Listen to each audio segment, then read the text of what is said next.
کان الناس امتا واحدتا، لوگ ایک ہی جماعت ہوتے تھے، ایک ہی امت ہوتے تھے. امت کس کو کہتے؟ ہم خیال لوگوں کا مجموعہ. یعنی آدم سے محمد تک صلی اللہ علیہ وسلم سب کا ایک ہی دین تھا، انبیاء کا. اور ابتدا میں آدم علیہ السلام جب تشریف لائے دنیا میں تو ان کی جو آگے بچے تھے، پھر ان کے بچے، یہ سب توحید پر ہی قائم تھے، شرک نہیں تھا. شرک کب شروع ہوا تھا؟ نوح علیہ السلام کے زمانے میں. فبعث اللہ النبیین، تو بھیجا اللہ نے نبیوں کو. اور نبیوں نے کیا کیا؟ مبشرین و منذرین، بشارت بھی دینے والے تھے، خوشخبری بھی سنانے والے تھے، اور ڈرانے والے بھی تھے. کس کو خوشخبری؟ اچھا کام کرنے والے. اور کس کو ڈراوا؟ منذر، برا کام کرنے والے. وَأَنزَلَ مَعَهُمُ الْكِتَابَ، اور ان کے ساتھ اللہ نے کتاب بھی نازل کی تھی. کن کے ساتھ؟ نبیوں کے ساتھ.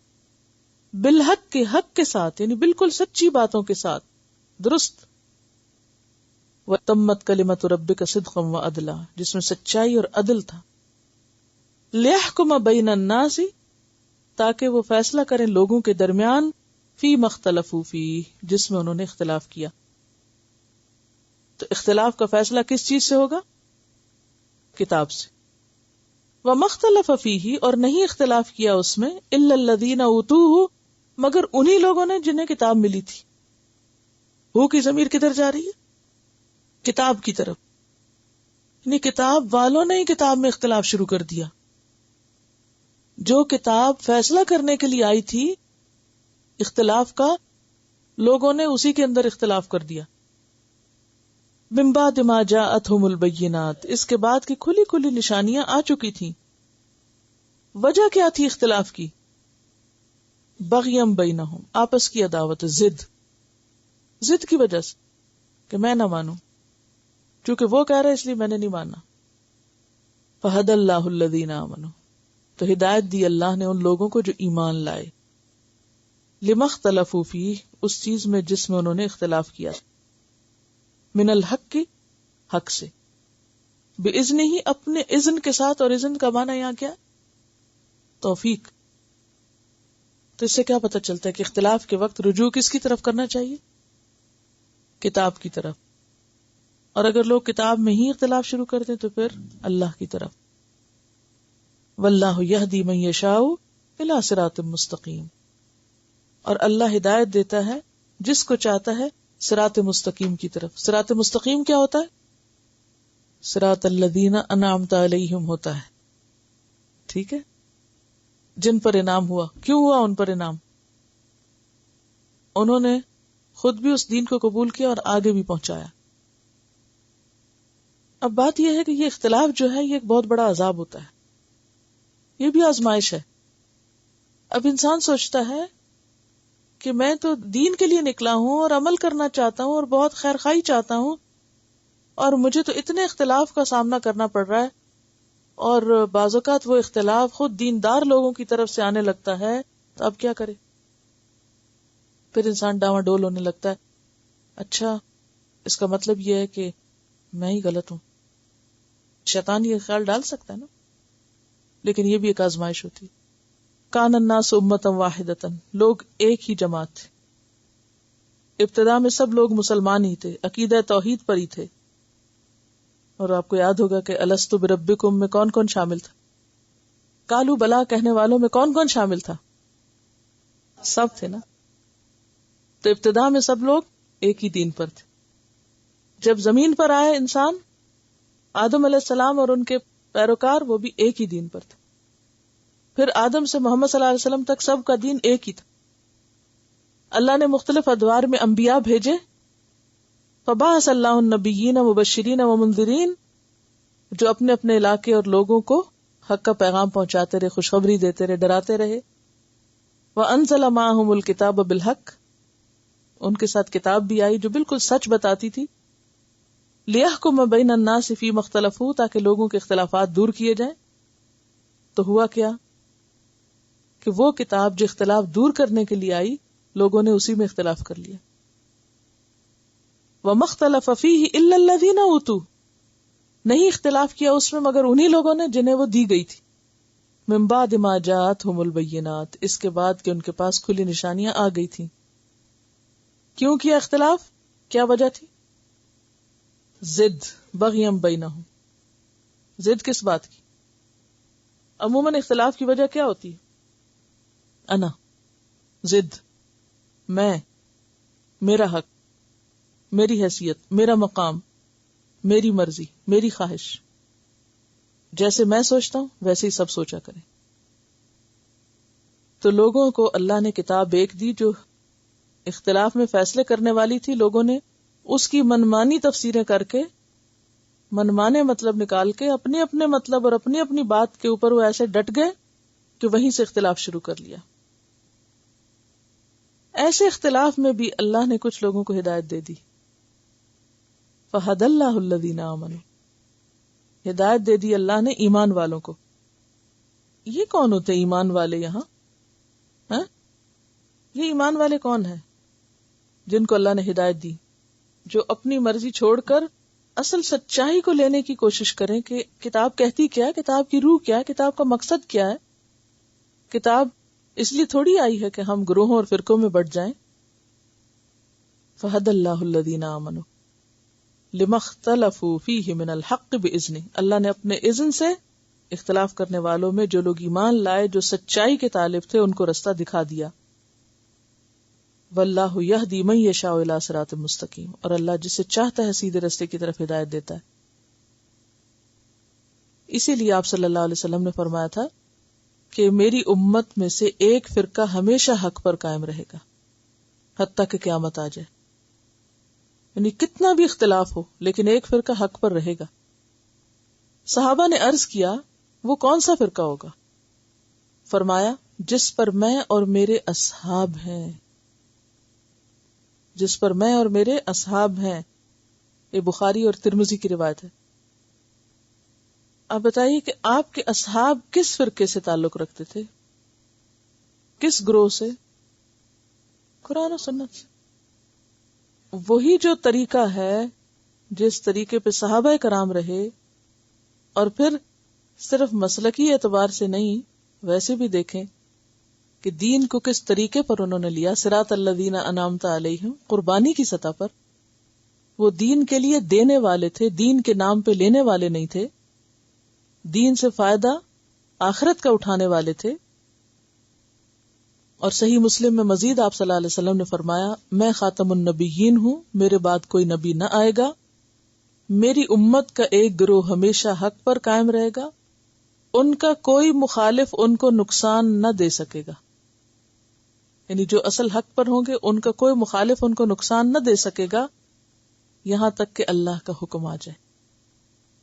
ہاں اللہ کا فیصلہ ہو کہ اب یہ لوگ بھی اٹھا لیے جائیں تو پھر اور بات ہے.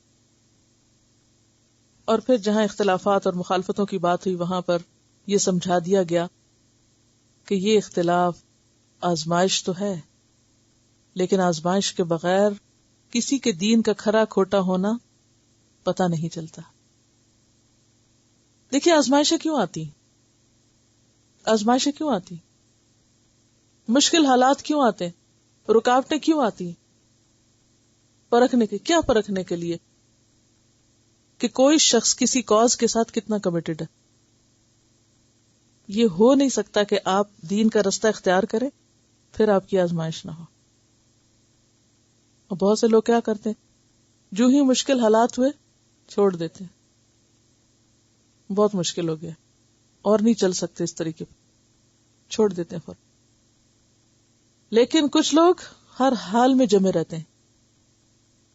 حضرت بلال پہ جب بہت زیادہ ظلم و ستم ہوتے تھے تو کسی نے ان سے پوچھا اتنے ظلم کیوں سہتے ہو؟ آپ کو معلوم ہے نا ان پہ کتنے ظلم ہوتے؟ کیا ہوتا تھا؟ تپتی ریت پر لٹا کر سینے پہ بھاری پتھر رکھ دیا جاتا، گھسیٹا جاتا. کسی نے پوچھا یہ اتنا کیوں سہتے ہو، کیا ضرورت ہے اتنی مصیبت اٹھانے کی؟ کہنے لگے جب تم بازار سے کوئی مٹی کا برتن خریدتے ہو تو اسے خوب ٹھوک بجا کے خریدتے ہو، ٹھوک بجا کے دیکھتے ہو. میرا رب کیا مجھے ٹھوک بجا کے نہ دیکھے گا کہ میرا لا الہ الا اللہ کہنا کتنا سچا ہے؟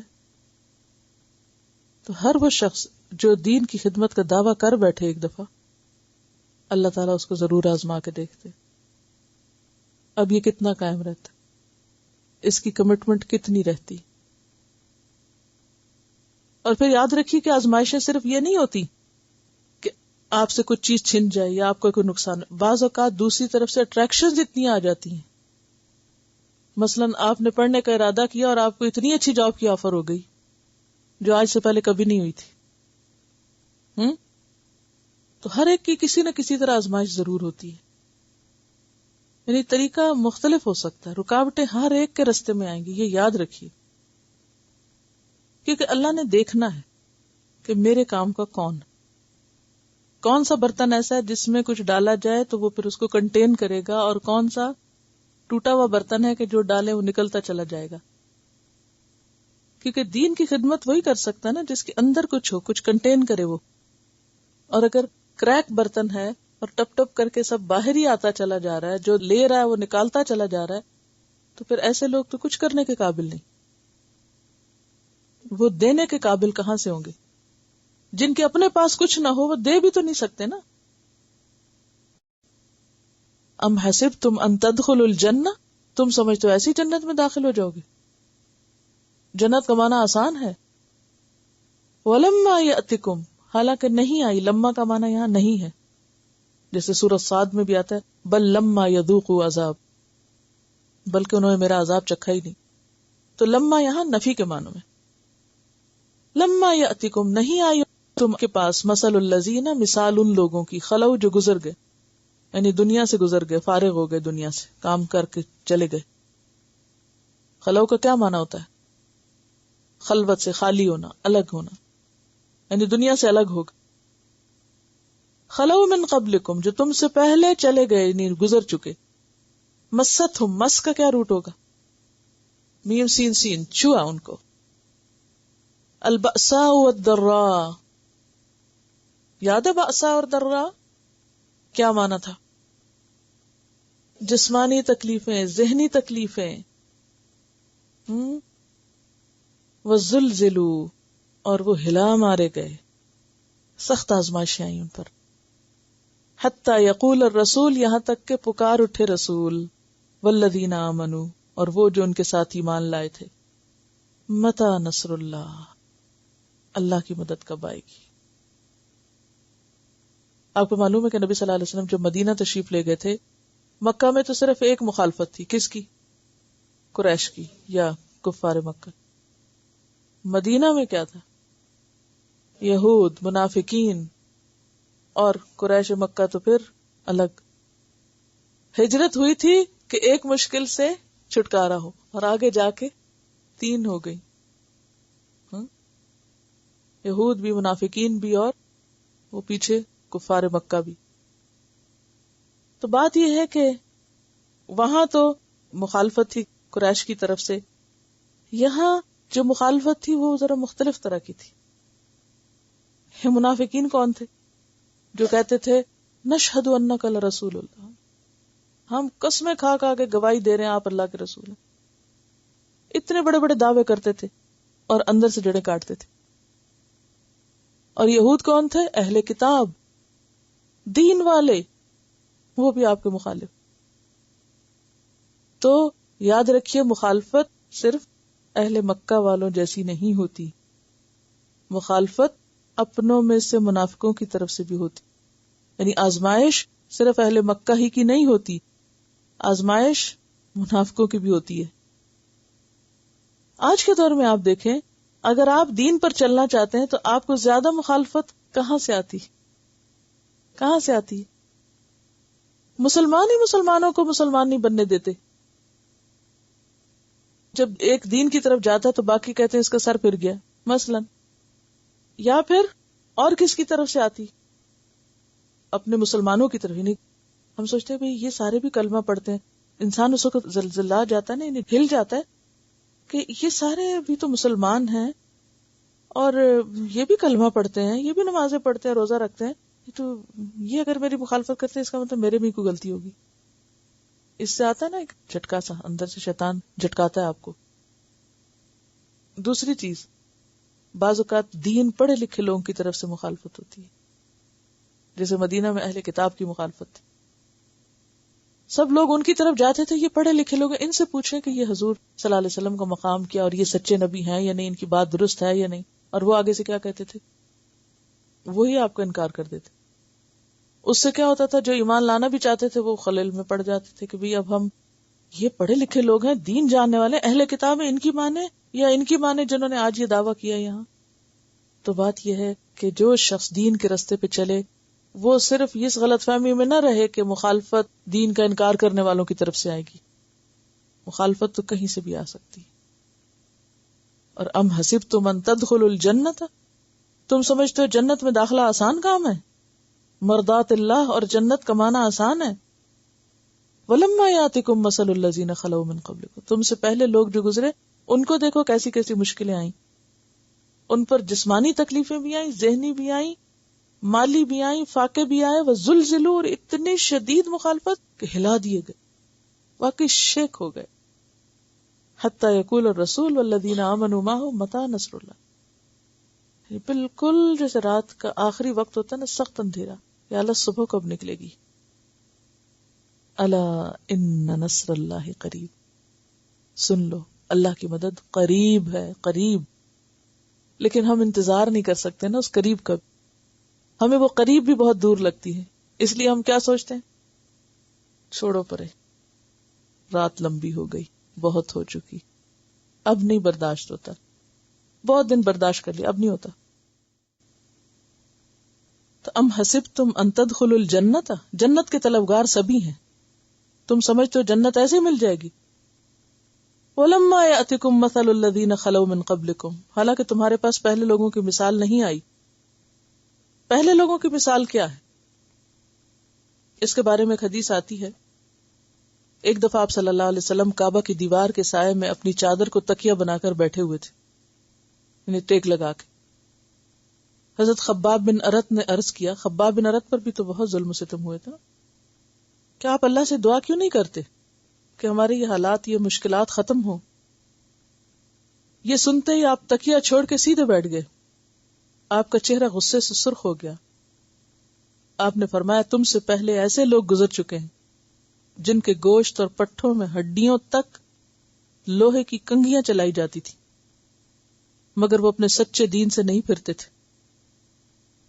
آرا ان کے سر کے درمیان رکھ کر چلایا جاتا اور وہ 2 ٹکڑے کر دیے جاتے تھے، مگر وہ اپنے سچے دین سے نہیں پھرتے تھے. اور اللہ اپنے اس کام کو ضرور پورا کر کے رہے گا، یہاں تک کہ ایک شخص صنعاء سے سوار ہو کر حضر موت تک چلا جائے گا اور اللہ کے سوا اس کو کسی کا ڈر نہ ہوگا. یعنی اتنا امن ہوگا اس جزیرت العرب میں، اور ایسا دین اور ایسا اسلام اور ایسی سلامتی ہوگی کہ لوگ اس دین کی برکتیں دنیا میں دیکھیں گے. یہ بخاری کی روایت ہے. تو بات یہ ہے کہ ہر شخص اپنے ایمان کے مطابق آزمایا جاتا ہے. جس کا ایمان زیادہ ہوتا ہے نا، اس کی آزمائش بھی زیادہ ہوتی ہے،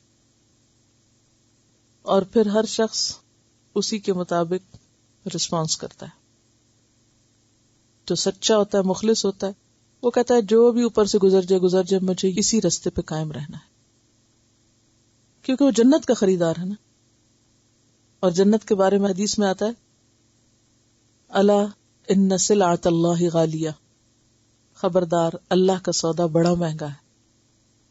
الا ان سلعۃ اللہ الجنہ، اللہ کا سودا وہ جنت ہے. جو جنت کا خریدار ہے اسے اس کی قیمت دینی پڑے گی.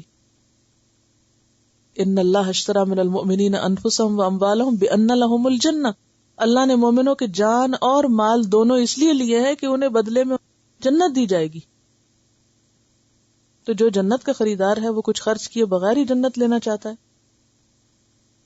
وَلَمَّا يَأْتِكُمْ مَثَلُ الَّذِينَ خَلَوْا مِنْ قَبْلِكُمْ مَسَّتْهُمُ الْبَأْسَاءُ وَالضَّرَّاءُ وَزُلْزِلُوا، یعنی سخت ترین آزمائش میں ہلا مارے گئے. حَتَّى يَقُولَ الرَّسُولُ وَالَّذِينَ آمَنُوا مَعَهُ مَتَى نَصْرُ اللَّهِ، یہ حالات ہو گئے تھے کہ رسول اور ساتھی پکار اٹھے تھے کہ یا رب مدد کب آئے گی.